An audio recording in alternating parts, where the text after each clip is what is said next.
Bienvenidas a la clase de Estrategias de Manejo Conductual. Mi nombre es Catalina Montero Ramírez, terapeuta ocupacional de la Unidad de Psiquiatría del Hospital Padre Hurtado. En esta clase tenemos los siguientes objetivos, que es identificar herramientas para reconocer los sentimientos de los niños, niñas y adolescentes, identificar herramientas para lograr la cooperación con niños, niñas y adolescentes, y conocer herramientas para resolver conflictos con adolescentes. Este es un desafío importante. El manejo conductual es un desafío importante cuando nos encontramos en escenarios de alta complejidad. El modo en que me comunico con un niño, niña o adolescente no es algo que pueda improvisarse. Desde el reconocimiento del enorme desafío que esto significa, es que se proponen algunas estrategias que ayuden en nuestra labor diaria. Esta clase viene a complementar la clase de manejo de crisis, ¿ya? En esta clase lo que vamos a buscar es tener herramientas para manejar los conflictos y evitar que lleguemos a la crisis, ¿ya? Por lo tanto, vamos a considerar algunos elementos que hemos visto en clases anteriores, por ejemplo, en el desarrollo evolutivo, en la clase de la comunicación y los estilos comunicativos, y además algunos elementos que tienen que ver con la clase de manejo de crisis. En primer lugar, vamos a identificar los pensamientos y sentimientos de los niños, niñas y adolescentes. Esto va en concordancia con el primer axioma de la comunicación, ¿cierto? Que no hay posibilidad de que no nos comuniquemos. Entonces, lo primero que debemos hacer es observar qué es lo que está pasando y qué está sintiendo este niño. ¿Ya? Si él no me lo quiere decir, yo puedo sacar conclusiones a partir de las señales no verbales que él me puede dar. ¿Sí? Si el niño me quiere contar, entonces escuchar con atención y tratar de comprender la magnitud de este sentimiento.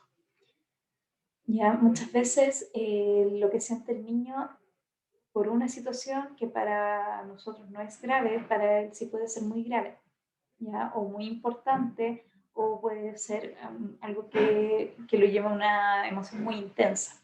¿Ya? Por lo tanto, es importante darse el trabajo de comprender qué es lo que le está pasando a ese niño. ¿Ya? Reflejarle al niño o adolescente que entiende lo que él me dice y le muestra empatía frente a sus sentimientos. ¿Sí? Eso tiene que ver también con la letra A del ABCDE de los primeros auxilios psicológicos. Y dejar espacio, ¿ya? Para que el niño o adolescente hable y pueda enfocarse en el problema, ya que es la premisa también de la psicoterapia, que dice que en la medida de que hablamos, también vamos escuchándonos y vamos viendo también, pudiendo analizar las situaciones en que estamos viviendo, ¿cierto? Que podemos observarlas.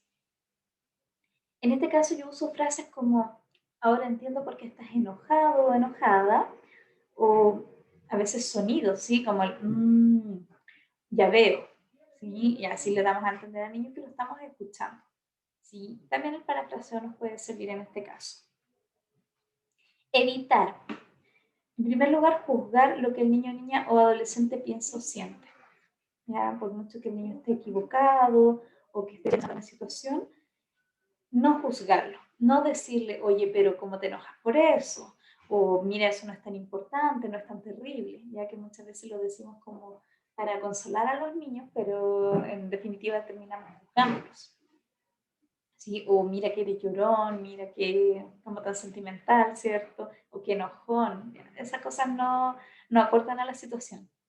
¿Sí? Y restar importancia a los sentimientos del niño. O como decir, oye, pero eso no es para que te pongas triste. O oye, eso no es tan terrible para que te enojes. ¿Sí? Vamos a ver algunas herramientas para lograr la cooperación.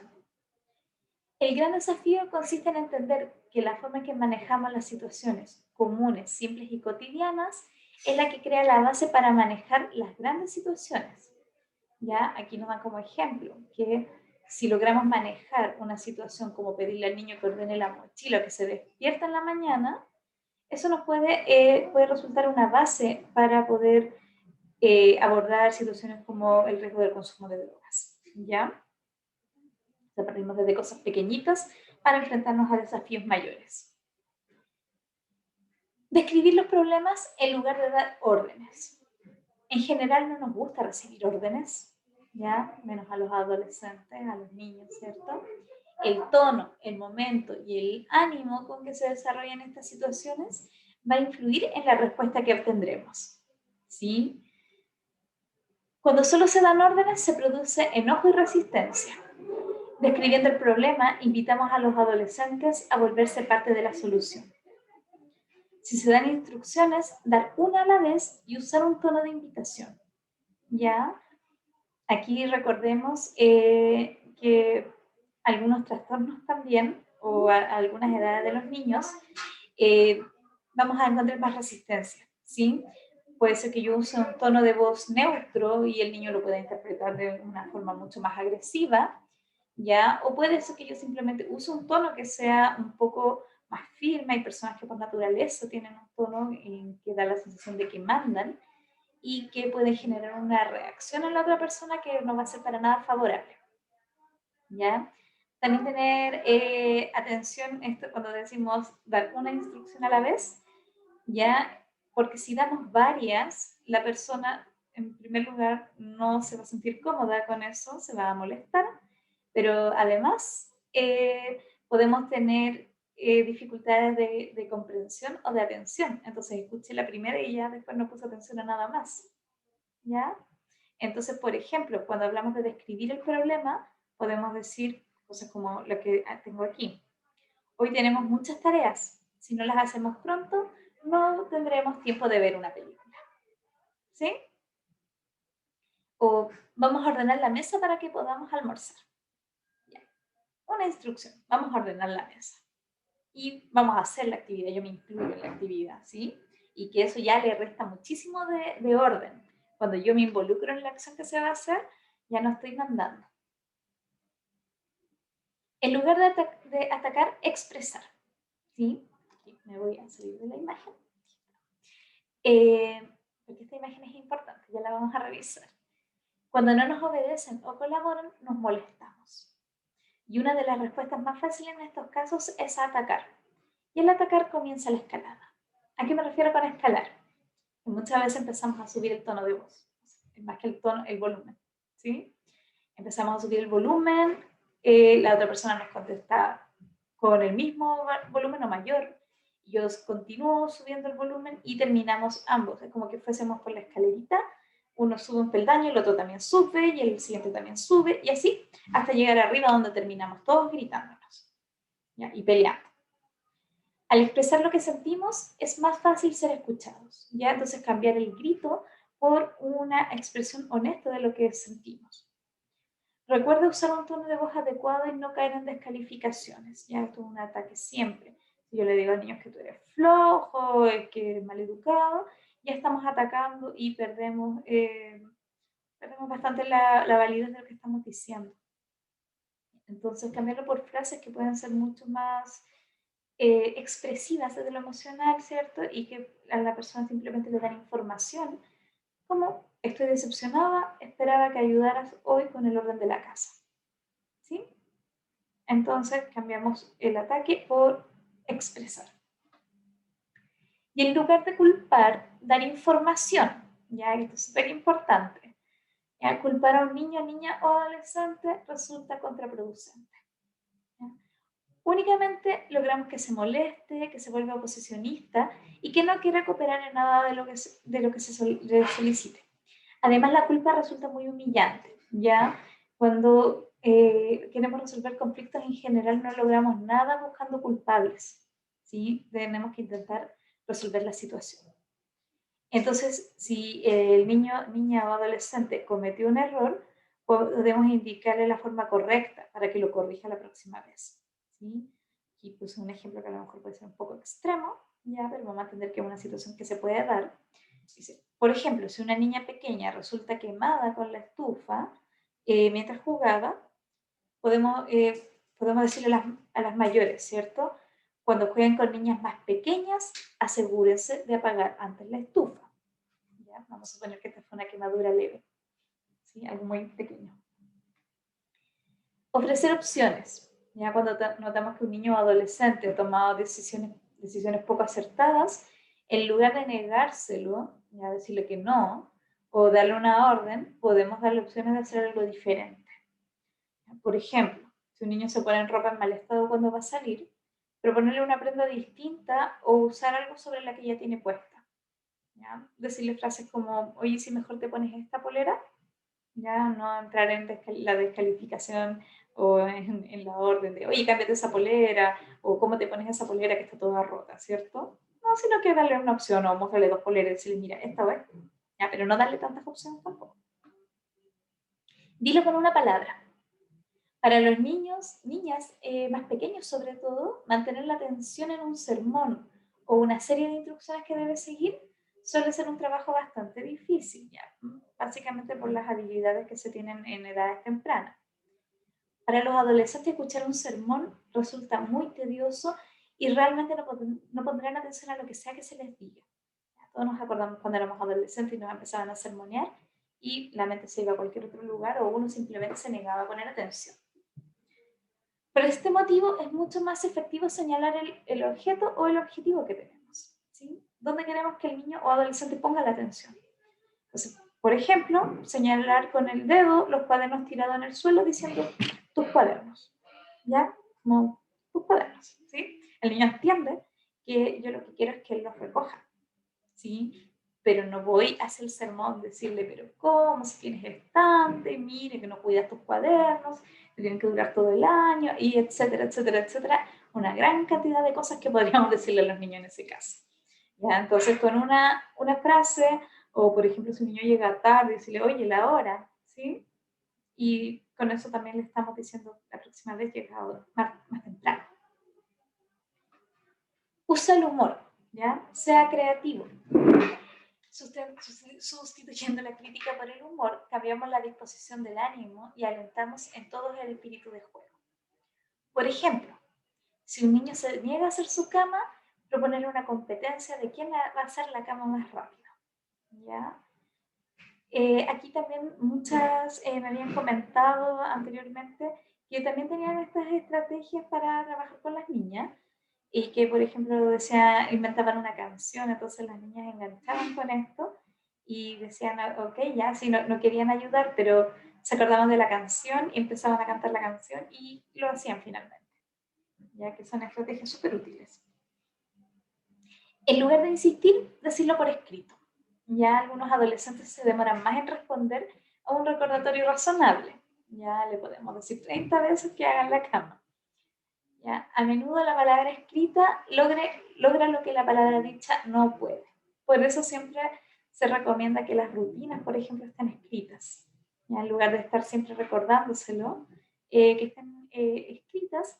O, por ejemplo, y dice, en lugar de ser insistente y repetir varias veces lo que queremos, podemos dejar una nota en un lugar visible. ¿Sí? Aquí en el libro en el que está basada esta clase, hablaban un ejemplo que, por ejemplo, una chica no le había dado comida al perro durante el día, cuando era su responsabilidad hacerlo. Entonces ya le habían dicho varias veces y aún así no lo hacía. Entonces lo que se hacía era, por ejemplo, ponerle al perro un cartelito que decía tengo hambre y mandarlo a la pieza. Entonces, claro, ya no estoy siendo tan insistente y además estoy usando un poco el humor. Vamos a ver algunas herramientas para resolver conflictos, ¿ya? Expresa tus sentimientos, expresa tus expectativas, qué es lo que tú quieres, ¿ya? Muestra cómo compensar, ¿ya? Si el niño no lo ha hecho o hizo algo mal, muéstrale cómo lo puede arreglar. ¿Sí? No dejes eso a las ideas del niño, sino que darle algo súper concreto. Ofrecer una alternativa o una elección adecuada, ¿ya? Siempre decimos que darle opciones, poquitas, pero darles opciones, siempre va a ser algo que nos va a ayudar a resolver el conflicto y finalmente actúa. Ahora vamos a ver algo que va a ser súper práctico, ¿ya? Son herramientas para solucionar los problemas juntos, los adultos con los adolescentes. ¿Ya? La resolución de problemas entre el adulto y el adolescente toma tiempo y además requiere esperar a que ambas partes estén relativamente tranquilas, lo que decíamos en los primeros auxilios psicológicos. Ya mientras la persona no está disponible para conversar, ¿cierto? Para hablar, para categorizar sus necesidades, no podemos intervenir, ¿sí? Después de plantear el problema, el primer paso de esta estrategia consiste en invitar al adolescente a contar su versión de la historia, lo cual implica que el adulto tiene que guardarse sus sentimientos temporalmente y solo escuchar al anterior, al adolescente. Solamente escucho. Una vez que el adolescente sepa que ha sido escuchado y comprendido, es mucho más probable que pueda oír lo que el adulto tiene que decirle. Por eso, cuando los chicos están hablando, es importante no ir dándole consejos al tiro. ¿Ya? Eso no va a ser recibido en ese momento, no está permeable el adolescente. Entonces, escuchémonos, le damos a entender que sí, que escuchamos, que los comprendemos, y luego viene nuestra versión de las cosas. ¿Sí? Vamos a ver el paso a paso. El paso número 1, invita a tu adolescente a que te dé su punto de vista. Si existen problemas debido a que un chico no se preocupa de mantener limpio y ordenado su dormitorio, es esperable que el adolescente diga lo siguiente: tengo mi propio sistema, sé dónde está todo. O frases como muy conocidas como yo entiendo mi propio desorden. ¿Sí? Esto es muy clásico. Entonces ya una vez que el chico ha dicho lo que piensa, ¿cierto? ¿Cuál es su punto de vista? Vamos al paso número 2, ya que es expresar tu punto de vista. Ante el mismo problema antes mencionado, es habitual que el adulto plantee lo siguiente: no me gusta tener que ver todo esto. El olor de las cáscaras de plátano y del atún no se van al cerrar la puerta. ¿Ya? Entonces, ok, no estamos invalidando lo que nos dijo el adolescente. ¿Ya? Solamente estamos dando nuestro punto de vista. ¿Ya? Que es lo que a nosotros nos molesta. Paso número 3. Invita a tu adolescente a buscar soluciones contigo. ¿Ya? Aunque sus necesidades sean distintas, pueden buscar una solución que satisfaga a ambos. ¿Ya? ¿Cómo vamos a hacer esto? En el paso número 4. Toma nota de todas las ideas, raras o sensatas, ¿ya? Sin evaluarlas. ¿Ya? Esto es como cuando hacemos una lluvia de ideas. Todas las ideas son bienvenidas, ¿ya? No vamos a juzgarlas antes de evaluarlas. O sea, perdón, eso es obvio. Pero no vamos a juzgarla antes de recibirla. Ya no podemos decir, no, esa es una mala idea. Se acoge, todo se acoge. ¿Ya? Por ejemplo, aquí hay una idea que es bastante tonta, ¿cierto? Dice, no respirar cuando se pasa por la habitación. ¿Sí? O una idea que es más sensata, como generar más espacio tirando las cosas que no se necesitan. ¿Ya? Todas las ideas son bienvenidas. Ahora sí, viene el paso número 5, donde vamos a revisar esta lista. Vamos a decidir con qué idea pueden estar de acuerdo ambos y cómo las van a poner en acción. Por ejemplo, instalar más estantes. ¿Ya? Y así lo que vaya saliendo en la conversación con el adolescente. ¿Ya? Entonces, estos son los pasos. La idea siempre es llegar a la ejecución de estas soluciones, ¿ya? Porque no sacamos nada con hacer todo este proceso si no lo vamos a implementar. Entonces, también al revisar esta lista, ver cuáles son las soluciones viables en el corto plazo. ¿Ya? Y muchas gracias por su atención y las consultas a mi correo electrónico cmontero@hurtado.os.